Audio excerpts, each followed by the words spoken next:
negara bagian Texas baru saja menghentikan sebuah rencana besar.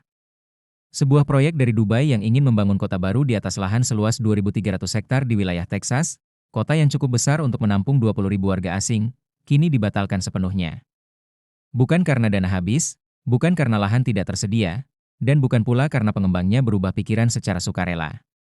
Proyek ini gagal karena pihak berwenang Texas memahami rencana yang sedang disusun, dan memutuskan untuk menolaknya.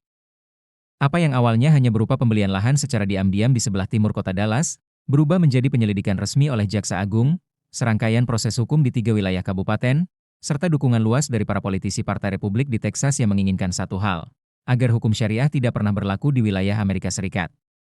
Inilah kisah bagaimana negara bagian Texas meneliti dan akhirnya membatalkan rencana pembangunan komunitas yang didanai pihak asing dan berlandaskan nilai-nilai Islam. Untuk memahami seberapa besar proyek ini, kita perlu mengetahui siapa yang berada di baliknya. Ini bukan sekadar pengembang kecil yang ingin membangun perumahan sederhana di pinggiran kota Dallas. Ini adalah operasi berskala global. Perusahaan pelaksananya bernama Holding, yang berpusat di Dubai, Uni Emirat Arab. Perusahaan ini tidak hanya membangun kompleks perumahan, melainkan seluruh kota yang dapat memenuhi kebutuhan warganya sendiri. Mereka telah membangun kota serupa di Dubai, Oman, Sharjah, dan Pulau Yas. Konsepnya dikenal dengan sebutan kota berkelanjutan, dan telah menjadi andalan perusahaan ini selama lebih dari 1 dekade. Secara tertulis, konsep ini terlihat sangat modern dan ramah lingkungan. Emisi karbon mendekati nol, jaringan tenaga listrik yang diatur menggunakan kecerdasan buatan, sistem daur ulang air, pertanian perkotaan, serta pengelolaan limbah yang berkelanjutan. Brosur promosinya menampilkan jalanan yang tertata rapi dan gambaran keluarga yang bahagia, dengan klaim bahwa kota ini dirancang untuk kenyamanan manusia dan terbuka bagi siapa saja. Namun, ada satu hal penting yang sering terlewatkan. Di Dubai, kota berkelanjutan bukan sekadar lingkungan tempat tinggal yang dilengkapi panel surya. Ia adalah kawasan yang sepenuhnya dikelola oleh satu pihak, di mana pengembangnya mengendalikan segala hal: sekolah, klinik kesehatan, pasokan listrik dan air, pengelolaan limbah, hingga pengaturan arus lalu lintas. Singkatnya, ini adalah sistem pemerintahan tersendiri yang dibungkus dengan citra lingkungan hijau. Di kawasan Teluk Persia, di mana peraturan kerajaan dan kepemilikan perusahaan seringkali saling berkaitan, model seperti ini dianggap hal yang wajar. Namun, situasinya sangat berbeda ketika rencana yang sama diterapkan di wilayah pedesaan Texas. Gagasan sebuah perusahaan asing yang mengelola sistem layanan sebesar kota di atas tanah Amerika Serikat menimbulkan kekhawatiran mendalam, bukan lagi soal teknologi ramah lingkungan, melainkan soal kedaulatan hukum. Versi proyek yang diusulkan untuk Kabupaten Kaufman diberi nama Kota Berkelanjutan Amerika Serikat, dengan rencana pembangunan di atas lahan seluas sekitar 2.300 hektar, kira-kira 50 km di sebelah tenggara Dallas. Jumlah penduduk yang diproyeksikan mencapai 20.000 jiwa, angka yang bukan hal sepele. Mendatangkan 20.000 orang ke daerah pedesaan yang belum memiliki status kota setara dengan membangun sebuah kota baru dalam waktu singkat. Jumlah ini bahkan lebih besar dibandingkan sebagian besar kota kecil yang ada di kabupaten tersebut, serta melebihi skala proyek apapun yang pernah dibangun oleh perusahaan holding. Coba bayangkan apa artinya hal ini. Sebuah perusahaan asing menguasai ribuan hektar lahan, menampung 20.000 warga, sebagian besar diperkirakan berasal dari luar negeri, serta membangun sistem swasembada yang menyediakan kebutuhan listrik, air, dan layanan umum secara mandiri. Semuanya dikelola sepenuhnya oleh satu perusahaan. Dengan kata lain, ini bukan sekadar perumahan, melainkan sebuah kota yang berdiri di dalam wilayah Texas, namun berjalan menurut aturannya sendiri. Begitu warga setempat mengetahui secara pasti rencana apa yang sedang disusun, kekhawatiran pun segera muncul. Kehidupan di wilayah pedesaan Texas bergantung pada dua hal yang tampaknya tidak diperhitungkan oleh pihak di Dubai: rasa kepercayaan antar warga dan ketersediaan air, terutama air tanah. Cadangan air tanah di wilayah Texas bagian utara sudah mengalami tekanan yang cukup berat. Rencana mendatangkan 20.000 jiwa baru yang akan mengambil air dari sumber yang sama dengan yang digunakan oleh pertanian setempat bukan lagi sekadar masalah tata ruang, melainkan masalah yang mengancam keberlangsungan hidup warga lama. Namun, persoalan air hanyalah awal. Saat warga mulai meneliti lebih dalam, mereka menemukan banyak hal yang terasa tidak masuk akal.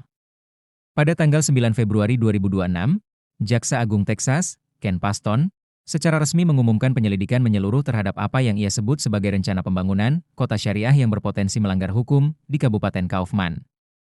Pernyataannya tegas, tidak akan ada kota syariah di wilayah Texas selama saya menjabat.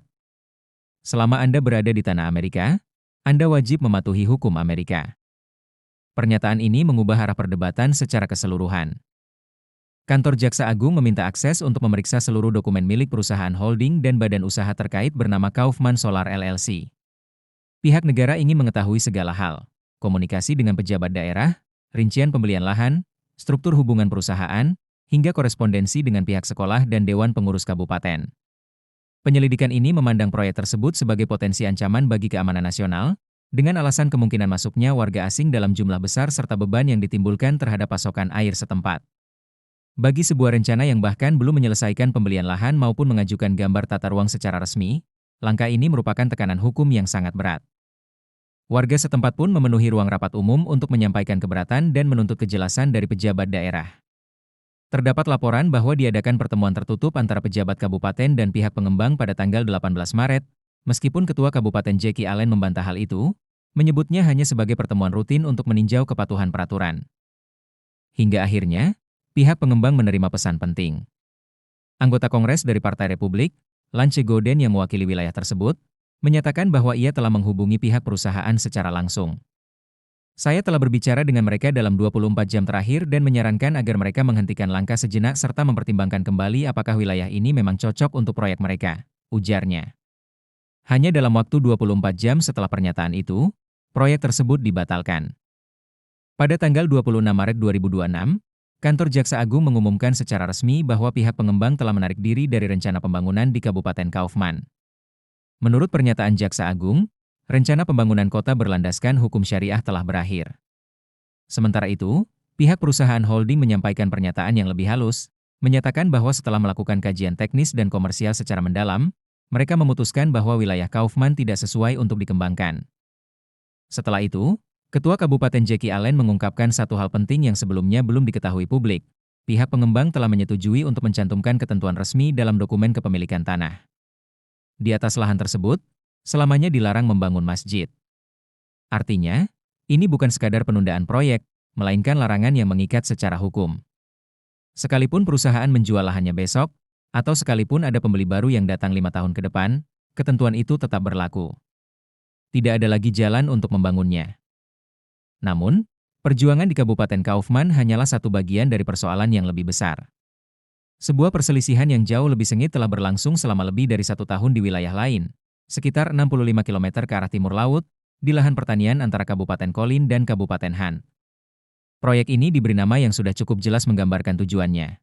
Epic City, kependekan dari East Plano Islamic Center, pusat kegiatan Islam di wilayah Plano Timur. Rencananya, proyek ini akan dibangun di atas lahan seluas 162 hektar di dekat kota Josephine, Texas. Rencananya sangat ambisius dan bersifat keagamaan secara terbuka, membangun lebih dari 1.000 unit tempat tinggal, sebuah masjid, sekolah dari tingkat dasar hingga menengah atas yang berlandaskan ajaran Islam, fasilitas hunian bagi lansia, klinik kesehatan, pusat perbelanjaan, ruang pertemuan warga, hingga tempat pemakaman. Semua kebutuhan kehidupan warga, mulai dari kelahiran, pendidikan, ibadah, hingga pemakaman, dirancang berada di dalam satu kawasan yang terpadu. Rencana ini pertama kali diperkenalkan kepada publik pada November 2024. Pada awal tahun 2025, proyek ini sudah mendapat sorotan luas, hingga kantor Gubernur Greg Abbott mengeluarkan langkah hukum pertama, perintah penghentian kegiatan dari Badan Pengawas Pemakaman Texas. Penyelidikan menemukan bahwa di kawasan yang sudah dimiliki pengembang telah beroperasi layanan pemakaman tanpa izin resmi. Hal ini menunjukkan bahwa pihak pengembang tidak hanya berencana membangun masjid, melainkan telah mulai menyusun sistem layanan yang lengkap, mencakup seluruh aspek kehidupan warga di dalamnya. Dalam materi promosinya, proyek ini bahkan digambarkan sebagai pusat kegiatan Islam di Amerika Serikat. Frasa inilah yang mengubah perselisihan tata ruang menjadi perdebatan politik yang meluas. Gubernur Greg Abbott menyebut kawasan yang direncanakan ini berpotensi menjadi wilayah tertutup yang mengikuti aturannya sendiri. Saat pihak berwenang meneliti lebih dalam, berbagai tuduhan yang muncul bukan lagi soal pandangan politik, melainkan soal pelanggaran hukum. Penyelidikan kemudian menyoroti sistem penjualan lahannya. Menurut laporan pengawasan, proyek Epic City menggunakan sistem undian 2 tingkatan untuk menjual kafling tanah.